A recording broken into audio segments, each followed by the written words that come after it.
यूं ही नहीं मैं बन जाता हूं। कुदरत के कोने कोने से खूबियां खोज लाता हूं। गुणवत्ता की गहराइयों का गोताखोर हूं मैं। यूं ही नहीं मैं रजनीगंधा बन जाता हूं।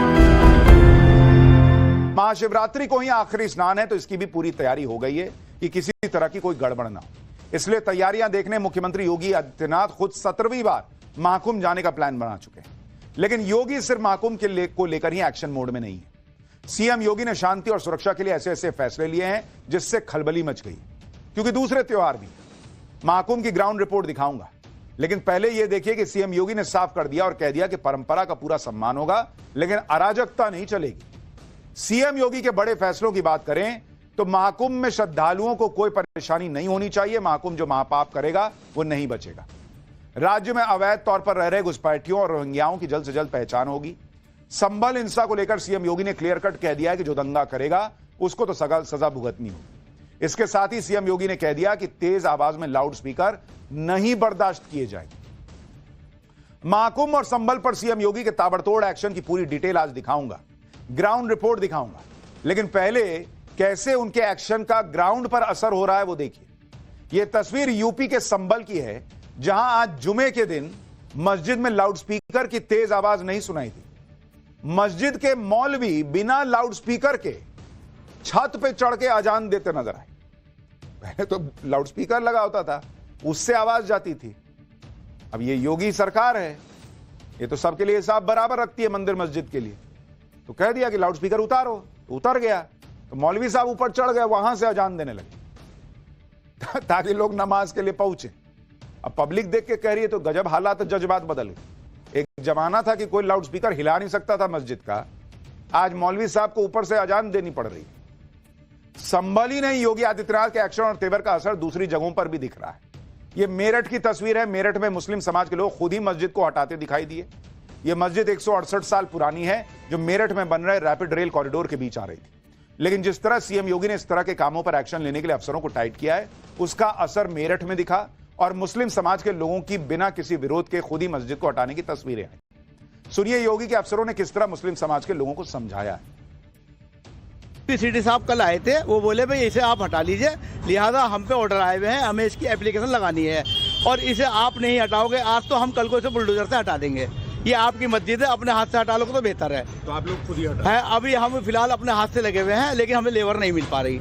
लेबर ना होने की वजह से हमारे मस्जिद नहीं ढाई जा रही। तो हम एसपी सिटी साहब से इल्तिजा करते हैं, अपने हाथ से अपना हटा लो, बेहतर है। यानी एक तरफ अवैध निर्माण करने वाले बुलडोजर एक्शन से घबराए हुए हैं, तो दूसरी तरफ सीएम योगी के बुलडोजर मॉडल की धमक शादियों में भी दिखाई दे रही है। यह तस्वीरें यूपी के झांसी की हैं, जहां दुल्हन की विदाई बुलडोजर के लंबे चौड़े काफिले के साथ की गई। दूल्हे के रिश्तेदारों ने कहा कि यूपी में बाबा जी का बुलडोजर फेमस है, इसलिए उन्होंने शादी को यादगार बनाने के लिए बुलडोजर से विदाई करवाने का फैसला किया।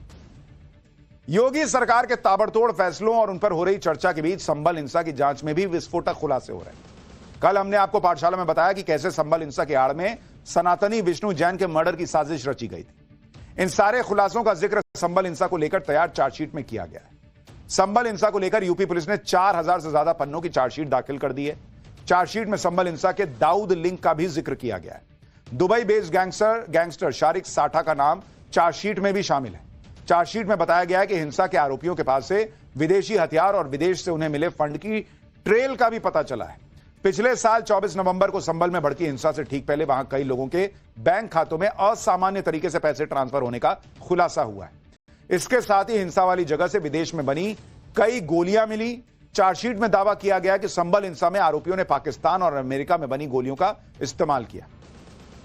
और पुलिस ने संभल हिंसा के आरोप में जिस मोहम्मद गुलाम को पिछले दिनों गिरफ्तार किया है, उसके पास से भी विदेशी पिस्टल और गोलियां बरामद। संभल हिंसा पर दाखिल चार्जशीट पर पुलिस क्या कह रही है, एक बार वो भी सुनिए, फिर आपको बताता हूं कि इस पर समाजवादी पार्टी के नेताओं का दिल कैसे फटा जा रहा है। तो अभी तक कुल 12 अभियोग पंजीकृत हुए थे, उसमें से 6 अभियोगों में पुलिस द्वारा चार्जशीट लगा दी गई है। कुल 12 मुकदमे जो लिखे गए हैं उसमें एक 9mm की पिस्टल, एक मैगजीन और 3 32 बोर की पिस्टल और संभल हिंसा की जांच में लगातार खुलासे हो रहे हैं। कि किस तरह मस्जिद के सर्वे के विरोध में साजिश के तहत हिंसा भड़काई गई। सीएम योगी दंगाइयों का हिसाब करने में जुटे हैं, लेकिन हर बात पर योगी मोदी का विरोध करने वाली समाजवादी पार्टी को यह एक्शन अत्याचार दिख रहा है। अखिलेश यादव के चचा शिवपाल यादव ने कह दिया कि उनकी सरकार बनने पर इस अत्याचार का हिसाब होगा। हिसाब होगा भाई, अपराधियों पे कार्रवाई हो रही है तो उसका हिसाब लेगी अगर समाजवादी पार्टी की सरकार बनी। सुनिए शिवपाल यादव को। को लेकर आरोपियों के खिलाफ जो चार्जशीट दाखिल करना शुरू कर दिया गया है बड़े पैमाने पर। जिन लोगों ने शिकायत की लोग वहां पर थे नहीं, उनके खिलाफ भी चार्जशीट दाखिल हुई है। देखिए, संभल के मामले में जब समाजवादी पार्टी की सरकार हम लोग बनाएंगे तब अत्याचार की एक पटकथा लिखी जाएगी, तो उसमें संभल फिर सबसे ऊपर होगा। संभल में तो योगी आदित्यनाथ ने मामला टाइट कर दिया है, लेकिन उनके सामने एक चैलेंज महाकुंभ का भी है। महाकुंभ के अब सिर्फ 5 दिन बचे। अब तक करीब 59 करोड़ लोग महाकुंभ पहुंचकर संगम में आस्था की डुबकी लगा चुके हैं। कल और परसों तो वीकेंड है, सैटरडे संडे। 26 फरवरी को महाशिवरात्रि का पवित्र स्नान है और आखिरी दिन है। ऐसे में फिर से महाकुंभ में श्रद्धालुओं की भारी भीड़ जुटने लगी है, जिसकी वजह से प्रयागराज आने वाले कई रास्तों पर लंबा ट्रैफिक जाम लग चुका है। मध्य प्रदेश के रीवा से आने वाले रास्ते पर तो शाम के वक्त करीब 4 किलोमीटर का लंबा जाम लग गया था। ग्राउंड जीरो से हमारे सहयोगी की एक रिपोर्ट देखिए, आपको पता चल जाएगा वहां के हालात अभी कैसे हैं। इस वक्त मेरी मौजूदगी रीवा और प्रयागराज रोड पे है। ये पूरा रास्ता जो है ये अरहल घाट को कनेक्ट करता है और आप देखिए अरहल घाट जो है यहाँ से लगभग 1 से 2 किलोमीटर की दूरी पे है। ये मध्य प्रदेश के रीवा से ये रास्ता आता है और आप देखेंगे तो ये पूरा रास्ता पूरे तरीके से जाम में पड़ा हुआ है। पूरा रोड जो है वो आपको यहाँ पर एक तरीके से ब्लॉक नजर आएगा। बसेज आपको खड़ी नजर आएंगी, बीच में गाड़ियां हैं, एम्बुलेंस भी देखिए यहाँ पर। देखिए, अच्छी बात यह है कि सनातन को लेकर लोगों का विश्वास बना हुआ है। मुसीबत है, तकलीफ है, थोड़ी पैदल चलना पड़ रहा है, लेकिन बहुत सनातनी हिल नहीं रहा है, लोग पहुंच रहे हैं।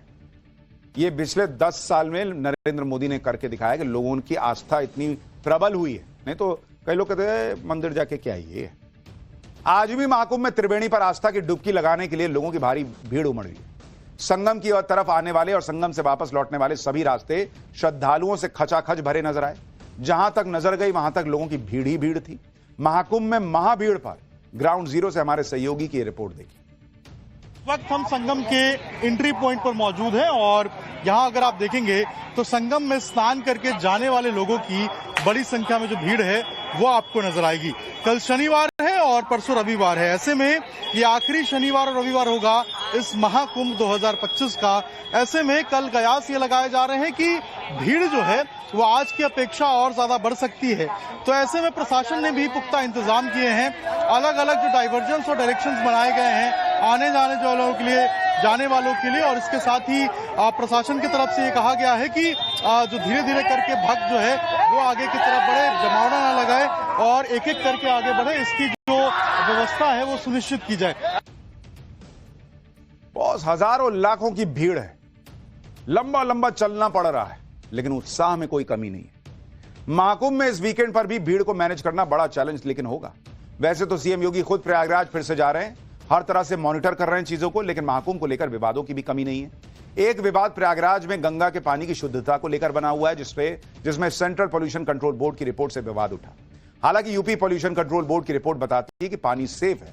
इस बीच पूर्व राष्ट्रपति एपीजे अब्दुल कलाम के साथ काम कर चुके मशहूर साइंटिस्ट और पद्मश्री अवार्डी डॉक्टर अजय कुमार सोनकर ने संगम के पानी को पीने के लिए सेफ माने जाने वाले एल्कलाइन वाटर जितना शुद्ध बताया। डॉक्टर अजय सोनकर ने दावा किया है कि प्रयागराज में संगम और अरैल समेत 5 घाटों के गंगा जल की लैब में जांच के बाद उन्होंने ये बात कही है। ये जांच डॉक्टर अजय सोनकर ने अपनी नैनी स्थित लैब में की। डॉक्टर सोनकर का दावा है कि गंगा जल में 1100 किस्म के बैक्टीरियोफेज होते हैं जो पानी को अशुद्ध करने वाले बैक्टीरिया को खाते हैं। इसी वजह से गंगा जल की शुद्धता बनी हुई है। आगे डॉक्टर सोनकर ने कहा है कि गंगा का पानी स्नान के लिए भी सेफ है और इसके संपर्क में आने से किसी भी तरह की बीमारी का भी रिस्क नहीं है। डॉक्टर अजय पद्मश्री हैं।